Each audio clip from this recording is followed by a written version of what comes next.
Okay, we're live. All right, I've been looking forward to meeting with the both of you ever since we connected via LinkedIn. So welcome, Laura. Welcome, Javier. So nice to have you guys here. And honestly, coincidentally for me, I didn't realize it was Blood Cancer Awareness Month. Duh. I mean, I knew about it being Prostate Cancer Awareness Month, but then as I was just doing some research, I saw it was also Blood Cancer Awareness Month. So I'm so glad that we're having you guys on here this month. So I want to kick it up, ladies first. Laura, why don't you introduce yourself and your role at LLS, and Javier, you'll go afterwards. Absolutely. Thank you so much, Sharon, and your team for having us here. It's a pleasure and honor, and congratulations again for being named as part of the 25 Cancer Champions. So it's really a privilege.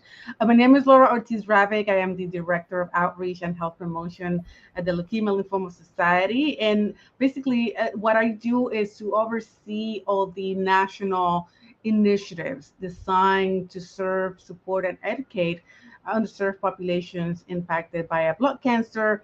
That includes the work that we do at the national level with the Hispanic and Latino communities, the work that we do to increase awareness of myeloma in the Black and African American communities. And Mm. it's just a pleasure to be here today. Thank you. And I have to add, it's not only Blood Cancer Awareness Month, but it's also Childhood Cancer Awareness Month. And we work serving patients with pediatric leukemia. So it's again an honor to be here today. Awesome, awesome. Glad to have you here. Javier, why don't you go next? Oh, thank you so much. And again, it is a pleasure for me to be here and share some of the work that we do in the organization with Laura, and a privilege to have this tea talks conversation about the amazing things, especially like Laura mentioned. This is a very special month for us, Mm-hmm. the month of Blood Cancer Awareness Month and the Childhood Cancer Awareness Month. But let me tell you, I've been with the organization, with the Leukemia and Lymphoma Society for over 10 years. Mm. And since 2021, started working on a national outreach initiative focused on supporting patients and families, especially those from underrepresented communities, alongside many of my colleagues that are managing different regions across the country to deliver our mission. Our mission is to cure leukemia, lymphoma, Hodgkin's disease, and myeloma, and improve the life of the patients and their families. So back to the question, my current role, I'm responsible for increasing our presence in Latino communities across the country by partnering with colleagues like Laura Ortiz to implement coordinated strategies to provide something that is very important, that is culturally competent support to blood cancer patients, particularly from Latino communities and other communities that has been historically underrepresented. Thank you. Thank you, Javier. No, this wasn't on my request, but when you guys just you guys are speaking, it's just jogged my mind here. Javier says culturally competent, right? And so, I wanted to talk about that a little bit because of the population that you guys serve. With the Latino and as well as the Black community, and we've heard so much about the Latina population with the language barrier, right? So what are you guys seeing, and what kind of programs do you guys have to address that? Because like I said, Javier, I've watched Javier's show. It's in Spanish, but I love it. But what are you guys doing? How are you guys approaching those barriers, those real barriers that population faces? Yeah, that's an important question, and I think the way to answer it from our end is through Javier's point to coordinated national and local efforts. So we combine our infrastructure that is both national and locally to be able to reach those segments of the Spanish speaking population, Latino and Hispanic community that are often left behind, right? And that are facing barriers that are language barriers, health literacy barriers, barriers of related to access to care. And we educate those communities about not only what we are, who we are, and what we do, but about the cancers that we seek to eradicate, blood cancers, but also what are the resources in their communities that are available to serve them, and what can we do on our end to navigate those patients. We have a wonderful information resource center, which is really the backbone of our mission. And those are the information resource center is staffed with navigators, social worker, oncology social worker, navigators, and nurses who many of them are bilingual and bicultural, which is important. Not only that you're bilingual, but that you're bicultural and you can see yourself in the communities that we're serving. And that staff, those specialists are navigating those patients through the journey of that diagnosis, not only the patients, but the community, because we know that when someone has cancer in their family, everyone has cancer. So our job is to really serve the entire family unit as needed through that diagnosis. And we do so, and I'm sure Javier will elaborate more on this, through the work locally with those key stakeholders, those trusted institutions that are the social anchors, the emotional and cultural anchors of those communities, including the Promotores de Salud, the community health workers, and those trusted messengers that are going to allow us to get further into the communities. And I know if Javier has anything to add, but I think that question is so important. And Javier, before you answer, just piggyback this question, because Laura said it's so important to be not just bilingual, but bicultural. And she said it's so important that you can see yourself in that community. I thought that was a key thing that I wanted to have you just go into, address some more. Well, I think it's important also to consider that for historically, our communities has been in many ways under cared, and because of that and being underrepresented, they have felt lack of trust.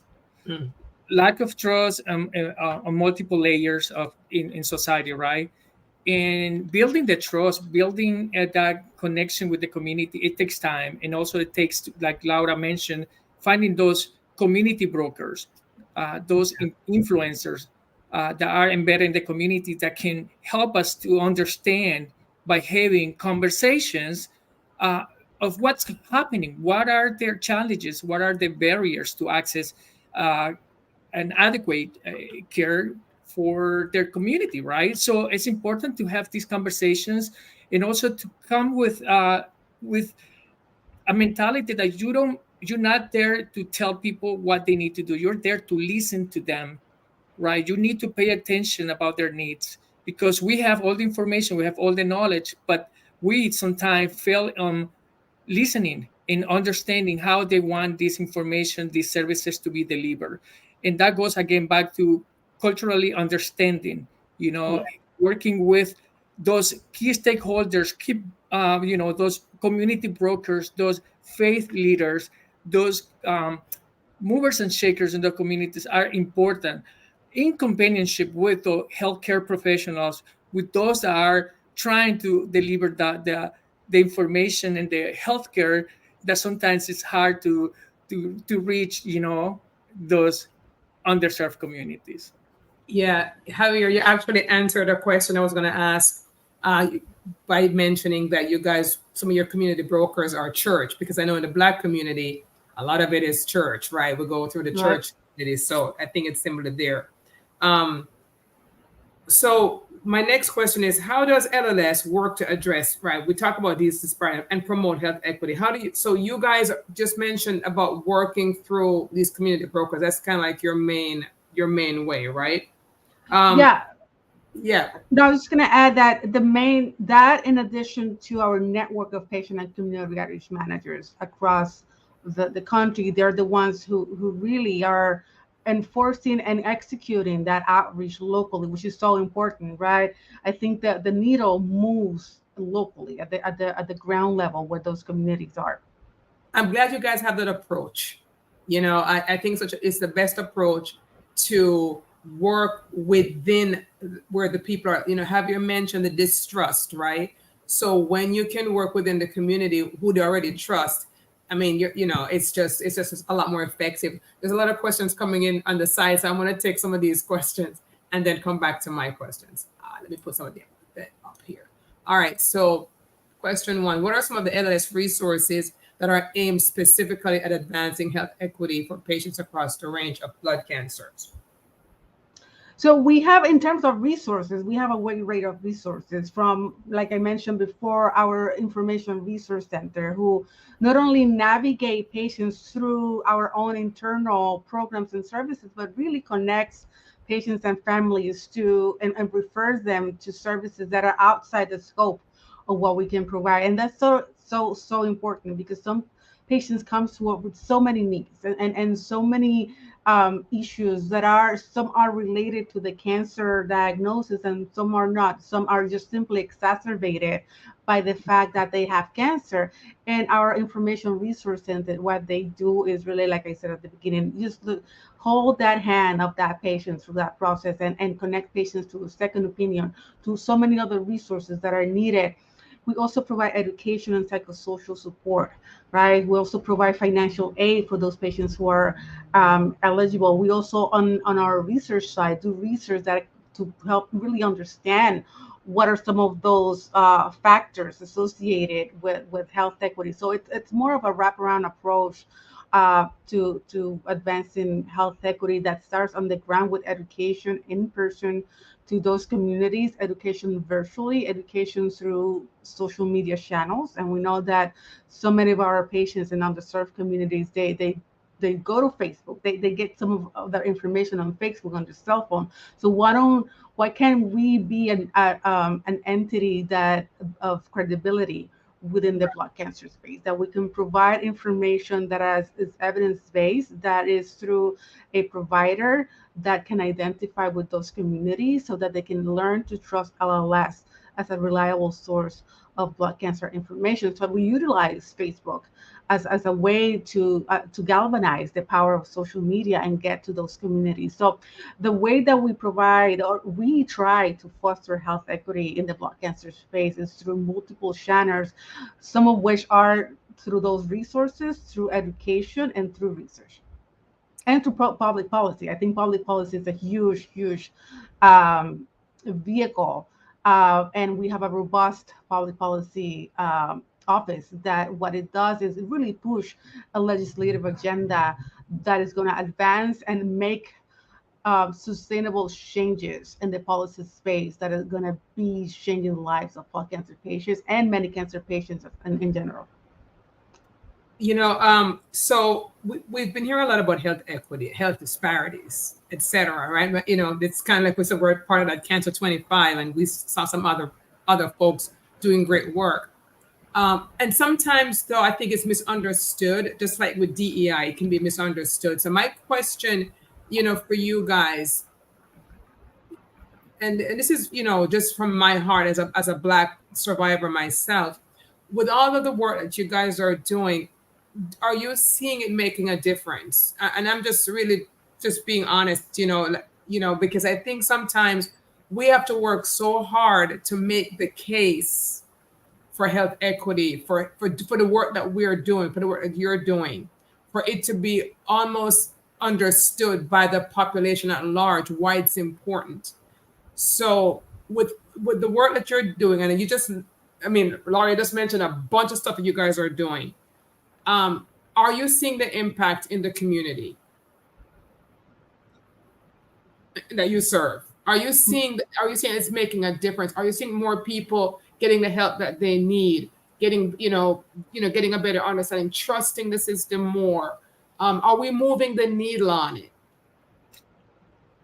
I can answer that question, at least partially, because it's so much that we can talk about the work, the impact that as an organization we have in the community, in our blood cancer community. For example, all these outreach initiative in Black and Latino community has been a coordinated activity that has been in the forefront of the organization for a long time, and we've been working on these initiatives to reduce barriers to optimal care, right?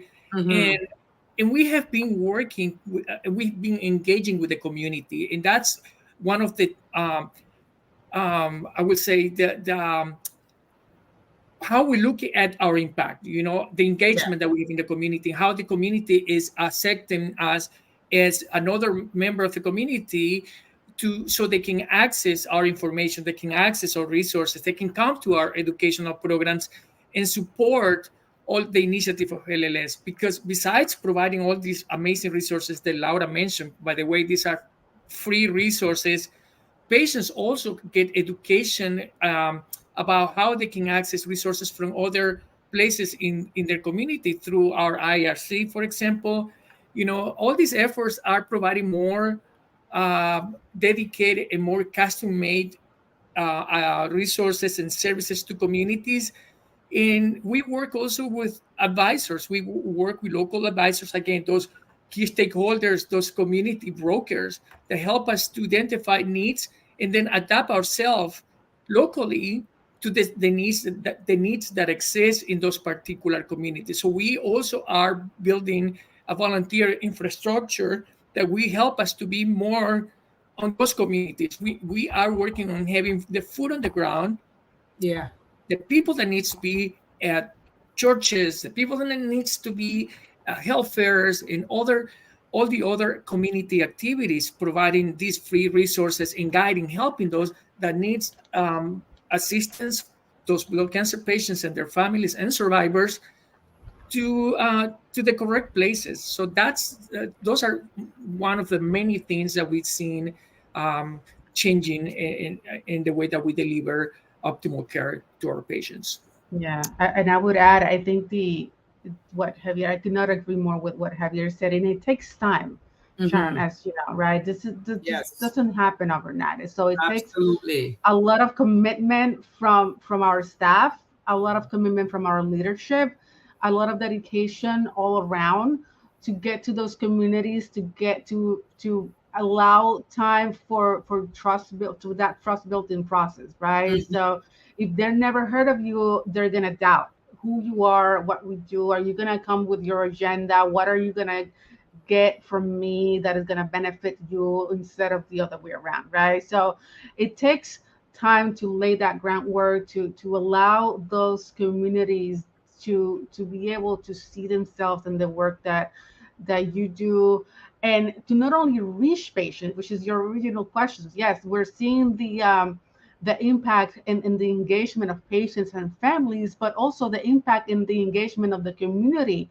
in Yes. general, who are interested in knowing more about LLS. And that's huge, because Yeah.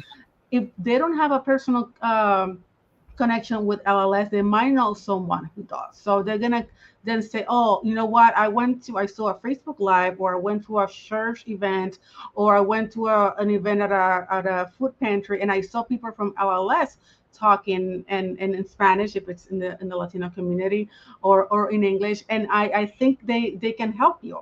Or God forbid, if someone is eventually impacted by LLS, they're gonna remember that we Mhm. were in the community, right? So the approach is not only to serve patients and families, but really to get to the community in general. I mean, amazing. I mean, it was kind of like a rhetorical question because I kind of did some research on you guys. So I know you guys are doing a lot and have a large footprint. And this was just for the benefit, honestly, for the audience, because this is exactly what needs to be done. It's not just for the patients, like I said, it's for the community to have that collective trust. And I think you guys are doing an amazing job with that. Sarah, who is our founder at Total Health and my partner in crime here on this show, she says, "Hi, and thank you for being with us on Tea Talks. We love the Leukemia and Lymphoma Society and your mission. I remember early in my career going to a light and night, and it changed my life." So you guys may know what that means. Oh, I haven't thank been to you. one, so I don't know. This might be a little bit scientific. Let's see. We know that revolutionary new therapies like CAR T cells are extremely expensive. What are some ways we can ensure these treatments will be available for underserved communities? Can you guys take that one? We'd say we're going to do anything too medical. You guys can you guys answer that one? I think in a very general sense, we can tell just ensuring that not only NCI designated cancer centers have access to innovative treatment, but also the community based cancer centers, and oftentimes those are the clinics where our communities go. They don't go for issues of sometimes access to the right insurance. They can now go to, or if they go, they have to pay out of pocket, right? So making sure that those community doctors have access, and making sure that you get involved in public policy to really change the landscape of the policies related to access to insurance. All right.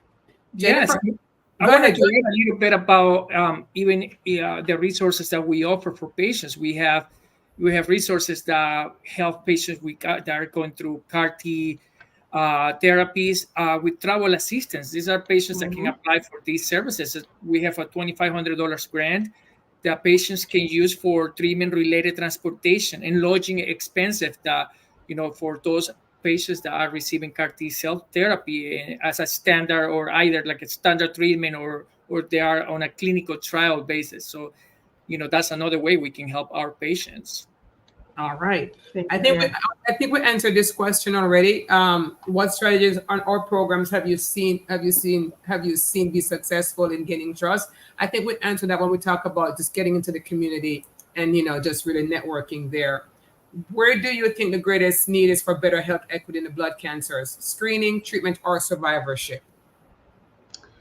I would say all three. Well, screening, we're not there yet, right? So blood cancers are one of those cancers that you don't necessarily screen, like colorectal or breast cancer, but access to treatment, but access to optimal treatment, right? To access to latest and survivorship. How do we help the patients who are out of active treatment to address some of those needs, and how to cope with the short and long term effects of survivorship or of the treatment, both financial toxicity, all those things. I think those two things, treatment and survivorship, go hand in hand when speaking about health equity.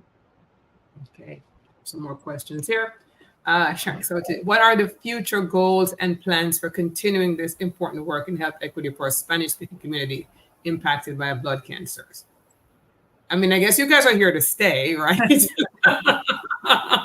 Well, increasing our footprint in Latino communities, working on having more resources in Spanish, which our organization has materials completely translated into Spanish. All the educational materials we have in English, the majority are translated, available in Spanish. When we translate information, we make sure that our community understand this information in again, in a culturally linguistic appropriate way. Also having more staff that are bilingual and bicultural. The IRC, for example, the Information Resource Center, counts with a group of 8, I think at this point, 8 bilingual, bicultural experts that can answer questions in Spanish. And also our patient community outreach managers and our education and services team has bilingual and bicultural staff working also in collaboration with community-based organizations that are very embedded in the community, right? They have a long-lasting trust. The Mexican consulates, for example, across the country, they are one of our biggest allies to bring education and information to the communities across the country. So continue having more presence, because we need to meet where the community meets, where they are, right? Having volunteers, having ambassadors, having CHW, community health workers that represent LLS, talking about blood cancers, and not just about blood cancer, but also helping patients to navigating their medical journey, their health journey, with other organizations that we are connected with, or they are part of our network of organizations in the community. So I think the work, we are just scratching the surface. I mean, so much work we need to do, but we are here to stay. We are working on a sustainable effort, and that's important. Be sustainable in the work that we do with communities, regardless the color, regardless the language, regardless the background. We need to be there every day. Well, that's a segue into my next question. When you mentioned color, I know, Laura, your bio said that you work, I think, with the Black community, with the multiple myeloma. Are you finding culture? Speaking of culture again, are are you finding any challenges there in working with that community? Because culturally, there are some similarities. Both communities are ethnic based, but there are some differences as well. So are you finding any challenges in reaching that community with the message?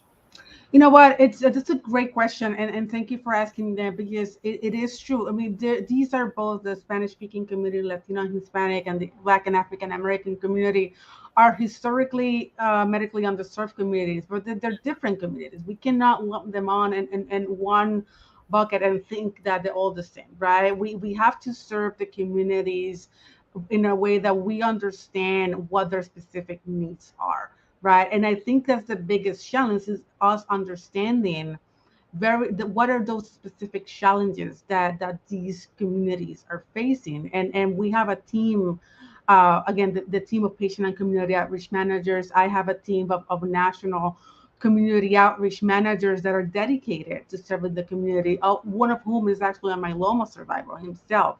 So when he speaks to other patients, to other caregivers, as a Black myeloma survivor and someone who has gone through some of the very same challenges, he can understand, he can get to put himself in their shoes. So I think it's really understanding and making those meaningful connections. I think across the board, this work has to be very intentional.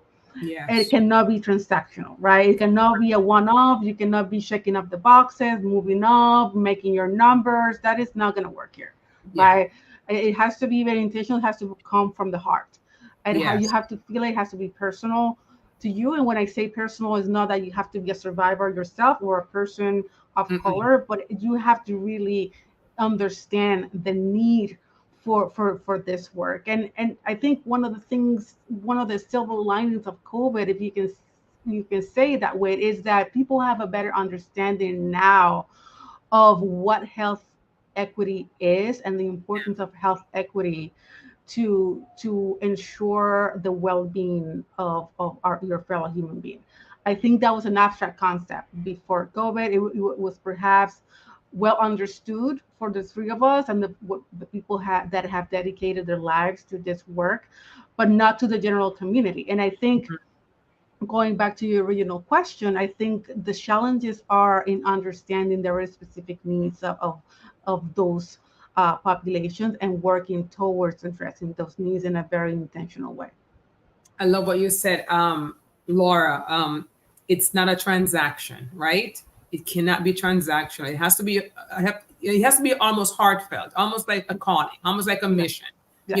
That you feel called to, you feel led toward. Because if you're transactional, you're just not gonna be authentic to the folks you're trying to reach. The whole distrust thing is gonna show.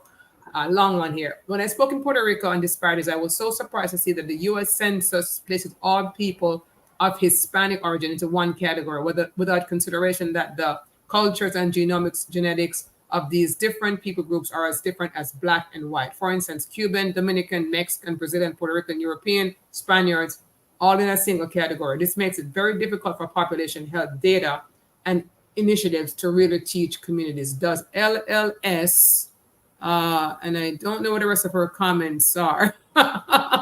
All right, Sarah, if you could put the rest of your comment, because we can't read the whole thing.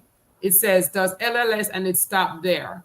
So, but I think to her point, Hispanic, is it one huge tent? Right. Everyone underneath the tent, that I think to her point, she was trying to make a point with that. Is that, how do you guys address that? Do you guys differentiate? Do you guys see Hispanic as Hispanic? Right. Or do you segment Mexican, Puerto Rican, Spaniard, some European? Well, when we collect the data from the program, we follow the census format, right? And we are actually looking at ways to change that. But when we do work locally in those communities, for instance, our team in California, obviously with a larger Mexican and Mexican American community, we have to be mindful of those nuances, right? And Puerto Rico is different, right? And I'm Puerto Rican myself, so I can say that in New York and Miami, the Hispanic community looks different depending on where you are. So you cannot lump anyone. We have a culture and a language that is common, the common thread. But it's so important to know that those little differences, and some are little, some are a little bigger. Yes. We're all not the same. So that's an important question. So at the local level, our team, one of the things that they do is educate themselves about those, the who lives in your territory, and what are their needs, but also what is the cultural makeup of that community too. There are definitely cultural norms, even in Black, right? Because I'm from Jamaica, I'm some Caribbean, so I have, we have our own norms that may be a little bit different from the African American norms. There's some serious differences, Absolutely. but we're all identified as Black. So I can imagine being Hispanic with all the different countries. And sometimes Javier and I are talking, and we're talking, we're throwing words that are slang in our countries, and we're like, okay, what did you say? You can't make assumptions. Okay, I have a few more from the audience. Kristen says, are there specific interventions you can recommend for older generations that maybe do not have as much information access? Javier, you want to tackle that one? Well, we try to for all the information that we translate into Spanish. We try to be we're trying to understand who is our audience, right? And we're trying to make sure that the message is delivered in a way that all generations can understand, right? Because we have this is a country that, especially with Latinos, that have a very large number of immigrants that comes from coming from generations and generations. We have the older generation here that don't speak English. Some of them, my parents, for example, right? So and it becomes more challenging. However, I myself, I don't want to think about it. This is all the cases for everyone, but when I'm explaining our resources, when I'm talking to people about what LLS does, I think about my parents, how they will receive this information, right? Because we can talk science all day long, right? We can talk all these words used in medicine to patients, but at the end of the day, they remember that after the meetings, after the appointments, when they go back home, when they have to talk to their kids or their grandkids, how that interaction happens, right? So I think having, again, an understanding that we live in a multi-generational community here with the Latinos in particular, we need to be cognizant and we need to be mindful that information has to be always presented at a very basic level. Yes, very basic level. Absolutely. Like you said, throwing around medical jargon, etc., especially a person who's mentally dealing with the fact they have cancer, it's just going to be over people's head. And this is going to be my last question from the audience, because I know we're already beyond our time, but it's been such an interesting conversation. And I want to give you guys some last words, because it is Blood Cancer Awareness Month. And so I wanted you guys to leave us with, your key takeaways. But this one here, what are your experiences from the Hispanic community as far as willingness to participate in blood cancer clinical trials? Go ahead, Javier.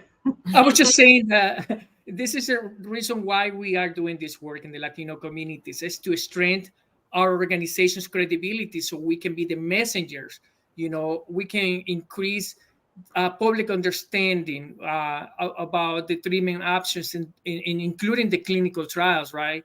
So more Spanish-speaking, more Latino, Hispanic patients participate in these trials. Again, that goes back with the early conversations about trust, getting the buy-in, getting the trust of the community so they understand about the importance of clinical trials, and also transplants, for example, how important it is for our Latino community to participate in the donor registry as well, right?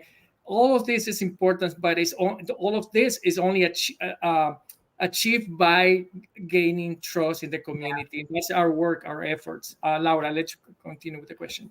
No, thank you, Javier. No, absolutely. And I want Yes. to say that part of our job is also support the providers at the community level so that they can be better equipped to have those conversations with their patients. And I think one of the key aspects of enrolling in a clinical trial is actually asking the patient to be Yeah. part of that clinical trial. So there is a lot of bias on the provider side, as we know, but also a lot Yes. of difficulty in how do I approach this patient? Is he or he going to say yes or no? So how do I have this conversation with the patient? And on the patient side, how do I ask my doctor about clinical trial, right? How do I have that conversation with that? So empowering those patients to ask those questions, to have those conversations, to make sure that they know it's okay to ask questions to their doctors, and and developing that trust and that access. So obviously it's trust, it's communication, but also is access, right? And really designing clinical trials that are going to be more inclusive, and working with the insurance companies, of course, the health insurance. So it's a really holistic approach to access to clinical trials. But the Hispanic community is just as willing to join a clinical trial if they're asked, if they Mhm. understand, if they are aware of what's going on, and if you sit down and you demystify those misconceptions about clinical trials, right? Because they have to feel safe. We all have to feel safe. There's this thing going around, and I keep hearing it, the just ask, right? Just ask. When it comes to these doctors and the underrepresented groups, right? Just ask them about clinical trial. Don't assume that they don't want to do it. Yes. And one of the things that you said, Laura, was the holistic approach. That's why we go back to this cannot be transactional. The question was, how can you get them clinical trust? First, they got to trust you. Right. For them to trust you, you have to be working in the community, and you have to be working among the community. And it's this whole system. So you know, who are in this space like you guys too, I really appreciate the work that you guys are doing. For me, I learned a lot today because I work a lot, in the African American community, and just hearing it's so similar. It's really just a matter of a different culture, but it's the same issues, and I'm sure it's the same for other underrepresented groups, whether you're Asian or some Right. other race. So I really appreciate what you guys are doing. I really appreciate your heart, your work, your dedication. It's not just lip service for the two of you, because like I said, I did some research on you both. Um, Javier, I love your show, like I said earlier, and I certainly appreciate you, Laura, getting into the Black community too, because I have one relative by marriage who has that multiple myeloma. So I was really interested in hearing, just more about that today. So I'm going to give you guys some final words. I'll start with you, Laura, because it's Blood Cancer Awareness Month. What do you want to leave the audience with as people watch this on replay? It's on YouTube, it's on Facebook. What do you want to leave them with as they're going through this video throughout the month? Thank you again, Sharon. No, this has been a privilege to be here, and we're here to serve and support and reach blood cancer patients, regardless of race, ethnicity, regardless of background. We're here to support that journey, the treatment journey of every blood cancer. Not only about the diagnosis, but what happens around that diagnosis: financial aid, psychosocial support, stress management, the how to cope with the treatment of blood cancer. So everything that happens around that diagnosis, and how can we support that infrastructure? That's what we're here for, and to provide education and evidence-based information to all those communities. If anyone wants to connect or contact our Information Resource Center or LLS, they can do so at 1-800-955-4572. Again, 1-800-955-4572. We provide navigation in both English and Spanish, and completely free of charge. Thank you again, Sharon. You're very welcome. Mr. Javier. Well, I just want to end up by saying that to keep everyone in everyone's mind that health equity is very important to all of us, because it is a moral. This is a moral obligation. We need to advocate health equity to everyone. We deserve this. We need to ensure that everyone can access quality care, regardless, once again, color, race, ethnicity, financial status, gender. any other social factors, socioeconomic economic factors. So keep that in mind. Keep advocating for that. Keep supporting the work of the community, like community-based organizations like LLS, for example. And we are here to support, and LLS is here to help your community and your blood cancer patients as well. Thank you so much for the opportunity for us to be here. And thank you guys for coming on. They are blessed. Your organization is blessed to have you guys. You're doing great work, but a great organization is made up of great people. And so I am just honored to have you guys here as well. And thank you for the work that you're doing in this fight, for health equity for all. So thank you. And to the audience today, thank you for your questions. And for those of you in the replay, you can also ask questions there as well, and we'll do our best to answer afterward. All right, everyone. So take care. We'll see you guys on Wednesday back here on Tea Talk. Thank you. Thank you.